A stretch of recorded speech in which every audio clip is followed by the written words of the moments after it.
आऊज़ु बिल्लाहि मिनश्शैतानिर्रजीम बिस्मिल्लाहिर्रहमानिर्रहीम रब्बि इश्रह ली सदरी व यस्सिर ली अमरी वहलुल उक़दतम मिन लिसानी यफ़क़हू क़ौली। बिस्मिल्लाहिर्रहमानिर्रहीम इन्नल्लाह व मलाइकतहु युसल्लूना अलन नबी या अय्युहल्लज़ीना आमनु सल्लु अलैहि व सल्लिमू तस्लीमा।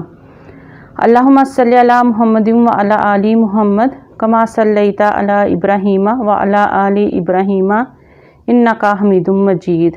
अल्लाहुम्मा बारिक अला मुहम्मदिन व अला आलि मुहम्मद कमा बारकता अला इब्राहीमा व अला आलि इब्राहीमा इन्नका हमीदुम मजीद। अस्सलाम वालेकुम व रहमतुल्लाहि व बरकातुहू। आज 5 जनवरी जुमेरात का दिन है। आज की हमारी दुआ है हज़रत आदम अलैहिस्सलाम की दुआ। जब अल्लाह ताला ने हज़रत आदम अलैहिस्सलाम और अम्मा हवा को पैदा किया तो उनको जन्नत में रहने का हुक्म दिया और साथ ये कहा कि आप लोगों ने इस दरख्त के पास नहीं जाना, लेकिन इनको शैतान ने फुसला दिया और उन्होंने वो जन्नत के में दरख्त का जो फल है वो खा लिया, तो वो बेलबास हो गए और उनको हाजत हुई तो अल्लाह ताला ने उनको ज़मीन पर उतार दिया। तो कुछ अर्सा वो ज़मीन पर रहे और वो लेकिन नादम थे और शर्मिंदा थे कि हमसे ये क्या गलती हो गई कि हमने अल्लाह ताला का हुक्म नहीं माना, और वो अपनी इस गलती पर बहुत ज़्यादा परेशान थे। तो अल्लाह ताला ने कुरान पाक में ही सूरतुल बकरा में आयत नंबर 37 में फरमाया कि सैयदना आदम अलैहिस्सलाम ने अपने रब से चंद कलिमात सीखे तो अल्लाह ताला ने इनकी तौबा कबूल फरमाई। अच्छा, जो हज़रत आदम अलैहिस्सलाम और इब्लीस का किस्सा है वो कुरान पाक में 7 जगह पे आया है। 7 जगह पे मुख्तलिफ़ तरीक़ों से अल्लाह ताला ने हज़रत आदम अलैहिस्सलाम और इब्लीस के बारे में इनका वाक़या बयान किया है। तो ये जो दुआ हम आज पढ़ने लगे हैं ये सूरतुल आराफ की आयत नंबर 23 है। और पहले हम दुआ पढ़ते हैं, फिर हम इंशाल्लाह इसका तर्जुमा पढ़ेंगे और फिर इससे हम किस तरह फ़ायदा उठा सकते हैं इसके बारे में हम बयान करेंगे। बिस्मिल्लाहिर्रहमानिर्रहीम रब्बना ज़लमना अनफुसना व इल्लम तग़फ़िर लना व तरहमना लनकूनन्ना मिनल ख़ासिरीन। पहले हम इसका तर्जुमा पढ़ते हैं कि ऐ हमारे रब, हमने अपनी जानों पर जुल्म किया और अगर तूने हमें माफ़ ना किया और हम पर रहम ना किया तो हम बर्बाद हो जाएंगे। आप ये देखें कि माशाल्लाह ये कितनी खूबसूरत दुआ है और अल्लाह ताला को क्योंकि हमारा माफ़ी मांगना बहुत पसंद है, तो जब हज़रत आदम अलैहिस्सलाम ने अल्लाह ताला से ये दुआ की और अल्लाह ताला हमारी तौबा को पसंद करते हैं और हमारी तौबा को कबूल करते हैं, तो अल्लाह ताला ने हज़रत आदम अलैहिस्सलाम की तौबा को कबूल किया, लेकिन साथ ही अल्लाह ताला ने ये कहा कि अब आपने ज़मीन पर ही रहना है। तौबा तो उनकी कबूल हो गई और हमें ये सिखा भी दिया कि हमने अल्लाह ताला से कैसे माफ़ी मांगनी है और कैसे तौबा करनी है।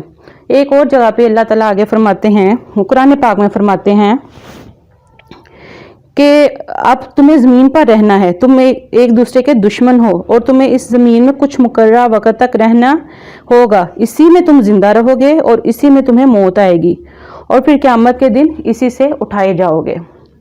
ये अल्लाह ताला ने फरमाया कुरान पाक में। तो फिर अब हम ये इस पे बात करते हैं कि हमें इससे किस तरह फ़ायदा उठाना चाहिए। जैसे कि हम लोग मुख्तलिफ़ सीगे ढूंढते रहते हैं या अल्लाह ताला से माफ़ी मांगने के लिए, तो ये इतनी खूबसूरत दुआ है और फिर अल्लाह ताला ने कुरान पाक में हमें सिखाई है। और हमारे ये जो हैं हज़रत आदम अलैहिस्सलाम उनकी दुआ है और उनकी दुआ की बरकत से इंशाअल्लाह हमें भी फ़ायदा होगा। हमें भी इसी तरह से अल्लाह ताला से इस्तिग़फ़ार करना चाहिए और अल्लाह ताला से माफ़ी मांग कर अल्लाह ताला की रहमत का तलबगार होना चाहिए। अस्सलाम वालेकुम वरहमतुल्लाहि वबरकातुहू। मिलेंगे अगली वीडियो में। अपना ख्याल रखिए, दुआओं में याद रखिए। अल्लाह हाफिज़। आऊज़ु बिल्लाहि मिनश्शैतानिर्रजीम बिस्मिल्लाहिर्रहमानिर्रहीम रब्बि इश्रह ली सदरी व यस्सिर ली अमरी वहलुल उक़दतम मिन लिसानी यफ़क़हू क़ौली। बिस्मिल्लाहिर्रहमानिर्रहीम इन्नल्लाह व मलाइकतहु युसल्लूना अलन नबी या अय्युहल्लज़ीना आमनु सल्लु अलैहि व सल्लिमू तस्लीमा। अल्लाहुम्मा सल्लि अला मुहम्मदिन व अला आलि मुहम्मद कमा सल्लैता अला इब्राहीमा व अला आलि इब्राहीमा इन्नका हमीदुम मजीद। अल्लाहुम्मा बारिक अला मुहम्मदिन व अला आलि मुहम्मद कमा बारकता अला इब्राहीमा व अला आलि इब्राहीमा इन्नका हमीदुम मजीद। अस्सलाम वालेकुम व रहमतुल्लाहि व बरकातुहू। आज 5 जनवरी जुमेरात का दिन है। آج کی ہماری دعا ہے حضرت آدم علیہ السلام کی دعا۔ جب اللہ تعالیٰ نے حضرت آدم علیہ السلام اور اماں حوا کو پیدا کیا تو ان کو جنت میں رہنے کا حکم دیا اور ساتھ یہ کہا کہ آپ لوگوں نے اس درخت کے پاس نہیں جانا، لیکن ان کو شیطان نے پھسلا دیا اور انہوں نے وہ جنت میں درخت کا جو پھل ہے وہ کھا لیا، تو وہ بے لباس ہو گئے اور ان کو حاجت ہوئی تو اللہ تعالیٰ نے ان کو زمین پر اتار دیا۔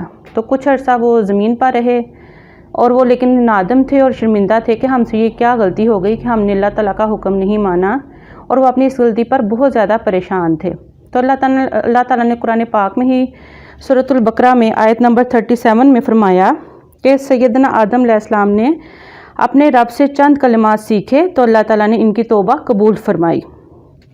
اچھا، جو حضرت آدم علیہ السلام اور ابلیس کا قصہ ہے وہ قرآن پاک میں 7 جگہ پہ آیا ہے۔ 7 جگہ پہ مختلف طریقوں سے اللہ تعالیٰ نے حضرت آدم علیہ السلام اور ابلیس کے بارے میں ان کا واقعہ بیان کیا ہے۔ تو یہ جو دعا ہم آج پڑھنے لگے ہیں یہ سورۃ الاعراف کی آیت نمبر 23 ہے، اور پہلے ہم دعا پڑھتے ہیں، پھر ہم انشاءاللہ اس کا ترجمہ پڑھیں گے اور پھر اس سے ہم کس طرح فائدہ اٹھا سکتے ہیں اس کے بارے میں ہم بیان کریں گے۔ بسم اللہ الرحمن الرحیم۔ ربنا ظلمنا انفسنا وان لم تغفر لنا وترحمنا لنکونن من الخاسرین۔ پہلے ہم اس کا ترجمہ پڑھتے ہیں کہ اے ہمارے رب، ہم نے اپنی جانوں پر ظلم کیا، اور اگر تو نے ہمیں معاف نہ کیا اور ہم پر رحم نہ کیا تو ہم برباد ہو جائیں گے۔ آپ یہ دیکھیں کہ ماشاءاللہ یہ کتنی خوبصورت دعا ہے، اور اللہ تعالیٰ کو کیونکہ ہمارا معافی مانگنا بہت پسند ہے، تو جب حضرت آدم علیہ السلام نے اللہ تعالیٰ سے یہ دعا کی اور اللہ تعالیٰ ہماری توبہ کو پسند کرتے ہیں اور ہماری توبہ کو قبول کرتے ہیں، تو اللہ تعالیٰ نے حضرت آدم علیہ السلام کی توبہ کو قبول کیا، لیکن ساتھ ہی اللہ تعالیٰ نے یہ کہا کہ اب آپ نے زمین پر ہی رہنا ہے۔ توبہ تو ان کی قبول ہو گئی، اور ہمیں یہ سکھا بھی دیا کہ ہم نے اللہ تعالیٰ سے کیسے معافی مانگنی ہے اور کیسے توبہ کرنی ہے۔ ایک اور جگہ پہ اللہ تعالیٰ آگے فرماتے ہیں، قرآن پاک میں فرماتے ہیں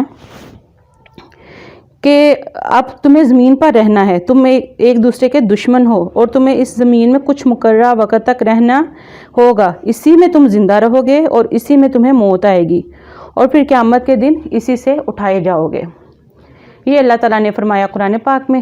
تو پھر اب ہم یہ اس پہ بات کرتے ہیں کہ ہمیں اسے کس طرح فائدہ اٹھانا چاہیے۔